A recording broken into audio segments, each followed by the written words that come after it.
আমি একই প্যানে করলা ভাজি বসাবো, তার জন্য তেল দিয়ে দিতেছি। প্যানটা ধুই নিয়ে, যেহেতু আমি এটাতে আচার তৈরি করেছি। এখানে আমি এখন কাঁচামরিচ পেঁয়াজ কুচি দিয়ে দিলাম, তার সাথে কাঁচামরিচ দিয়ে দিলাম। করলা ভাজি করব।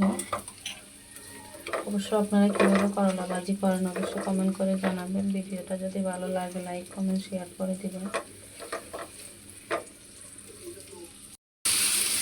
করলাটা দিয়ে দিলাম। করলা ভাজি তো আমার করলা ভাজি শেষ হয়ে গেছে দেখতে পাচ্ছেন। আমি একটু বেশি কালার করছি, করলা ভাজিগুলোকে একটু পুরা কালার করছি, কেননা আমার করলা ভাজি এরকম মশমশা ভাজিটা আমার অনেক পছন্দ। তার জন্য আমি এরকম পুরা কালার করছি। আপনাদের কেমন পছন্দ অবশ্যই কমেন্ট করে জানাবেন।